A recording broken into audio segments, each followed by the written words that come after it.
Growing up as a wine grower means acquiring new skills and coming to grips with new situations. Thus, when he arrived in Limoux, Jean-Claude Mas discovered a new profession, that of sparkling wine producer. As for the rest, he learned very quickly and even with a certain eagerness. Il y a ta marque dans ce vin, c'est que c'est gourmand.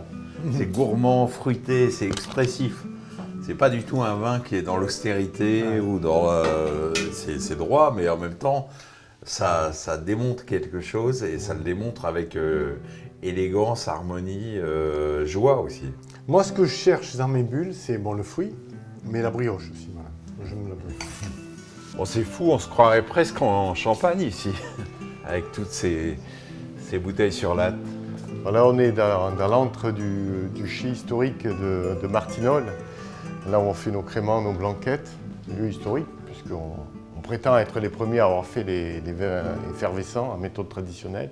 Donc l'histoire de Limoux, 1541, on crée à Saint-Hilaire les premières méthodes traditionnelles avec un cépage blanquetier, le Mosaque. Oui, qui est toujours là. Toujours obligatoire. 90% dans l'assemblage. Mais il y a eu d'autres cépages qui sont arrivés quand même. Il y a des cépages au milieu du XXe siècle, il y a le chardonnay qui est arrivé, qui a le chenin, le pinot, le pinot noir. Et ça nous a permis de faire des créments en assemblage qui contiennent au moins 70% de chardonnay. C'est ça, ouais. On imagine toujours que le Languedoc, c'est du vin rouge, mais c'est aussi une grande région de bulles aujourd'hui. Oui. Limoux est historiquement une grande région de vin blanc et de bulles. Et on va dire que dans le Languedoc, Limoux, moi je me rappelle les vendangeurs qui venaient d'Espagne, ils venaient chez nous d'abord ramasser les aramons, les carignans dans la plaine. Dans la plaine de Béziers. Dans la plaine de Pézenas, là. Et après, ils partaient à la montagne. Donc Limoux, on ne sait pas trop, c'est la montagne. C'est un peu... Et moi, j'y suis revenu, quand je me suis lancé, il fallait que j'élargisse un peu la capacité de production, parce que le domaine familial en 2000 il était tout petit, on faisait 10 000 bouteilles, enfin je faisais 10 000 bouteilles. En m'associant avec quelqu'un sur Limoux, que j'ai développé une vraie activité d'achat de raisins, de vinification, et donc développé et connu le métier d'abord des vins tranquilles sur Limoux, surtout des blancs, des chardonnays. J'ai appris véritablement le métier de la méthode traditionnelle en 2011. Ce qu'il y a de fascinant dans la méthode traditionnelle, c'est qu'une bouteille, c'est une cuve. C'est une cuve. Chaque bouteille fermente à sa manière. Bon, on essaie de maîtriser. Donc tu vois là, les levures qui sont déposées, qui sont mortes, qui ont fait leur deuxième fermentation, elles vont rester là-dessus. Le vin va être élevé pendant un minimum de 12 mois. Et au bout de 12 mois, on va commencer à envisager de le dégorger. Avant de le dégorger, il faut le remuer, il faut faire tomber toutes ces levures qui vont descendre dans le goulot. La bouteille finira ce qu'on appelle sur pointe. Elle va aller au champagel, gelée, retourner, expulser. Il faut voir qu'il y a 8 bars là-dedans. Il y a 8 bars. Dosage de la liqueur d'expédition, bouchage, filetage. Ce qui est incroyable, c'est que tu fais plein de métiers différents. En Champagne, on en parlait, les gens ils font du champagne, mais ils ne s'amusent pas à faire des rouges, enfin un petit peu, mais pas beaucoup. Ouais, toi, tu as appris plein de métiers. Oui, c'est le one-stop shopping. On va faire la méthode traditionnelle, on fait des vins tranquilles. Et après, je me suis frotté à faire des vins doux naturels du côté de Thuir. Voilà. Ouais. Beaucoup de rosé aussi. Beaucoup de rosé, vin blanc, vin rosé. Ouais, on va dire qu'il y a dans le vin, il y a plusieurs métiers. Parce que le métier faire de la méthode traditionnelle, ça oblige une certaine viticulture qui n'est pas du tout la même que faire des vins blancs tranquilles. On recherche des acidités, on recherche des sous-maturités. Alors que dans le vin tranquille, on va rechercher la maturité parfaite. Donc effectivement, ça permet de faire travailler son cerveau. Et ça, c'est ce qu'il y a de fabuleux dans notre métier. Parce qu'on a un rapport avec la nature et il faut tout le temps se remuer les ménages. Ça demande quand même un sacré remue-ménage et une sacrée souplesse. C'est aussi une région qui permet ça. Voilà, c'est un peu la région, sa diversité est extraordinaire.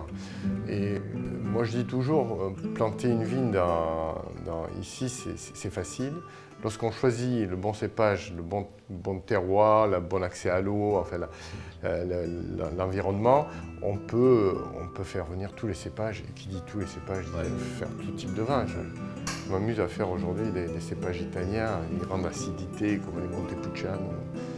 Voilà. Et celui qui est arrivé ici avec le chardonnay, il y a des vignerons qui, dans les années 80, fin des années 80, ont dit « je vais planter du chardonnay », on les a pris pour des fous.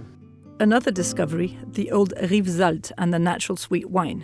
For Jean-Claude Mas, a man in a hurry, this wine that requires patience and time was not part of his universe. But when he discovered the old barrels sleeping in a cellar of Loriga, his estate in Roussillon, the finesse of these wines did not leave him insensitive. Alors là, on arrive dans un métier que j'ai découvert en reprenant Loriga, hein. Le hordage, le vin doux naturel. Le Rivesaltes, ça c'est vraiment, oui, c'est pas ta culture. Ah non, là c'est... Et puis alors le Rivesaltes, il faut attendre, hein, parce que c'est 2011. Ouais. C'est mis en... C'est en vidange, c'est en vidange, c'est au chaud, au froid. C'est à l'opposé de ce qu'on essaie de faire dans le main tranquille, quoi. Et le résultat, il est quand même surprenant. Hein. Alors ça, c'est assez bluffant. C'est assez bluffant et c'est pour ça que quand... Et du coup, tu continues. Je continue. Et figure-toi que ça commence à décoller. Hein. Après... Ah oui, c'est quand tu as ces arômes-là. Ça fait 6 ans que je l'ai repris le domaine et là, ça commence à décoller. Ça vaut le coup d'être patient. Ouais. Donc les hordages, on assemble 3 millésimes, minimum 5 ans d'âge et minimum 3 millésimes. Ah, c'est bluffant. C'est super et c'est en pleine forme. Hein. Ça a 10 ans, mais c'est encore tout jeune. C'est incroyable. Ouais. Comme quoi le métier du vin, on en apprend tous les jours. But understanding all these professions leaves Jean-Claude Mas modest about his knowledge of wine, vineyards and vintages. Dans notre métier, je pense qu'il y a quelque chose qu'il faut vraiment bannir, c'est cette notion de croire qu'on sait. Il n'y a pas un millésime qui se ressemble. Comment peut-on prétendre, je vais faire ça parce que... Non, il n'y a pas un millésime qui se ressemble. Moi, je peux dire que j'ai fait 22 millésimes. Je ne peux pas en dire que j'en ai fait plus. En 98, c'est là où je me suis vraiment intéressé au cave.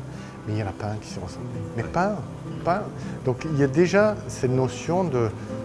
On part d'une feuille blanche tous les ans. À partir de là, déjà, tout est plus simple, parce qu'on est à l'écoute de tout.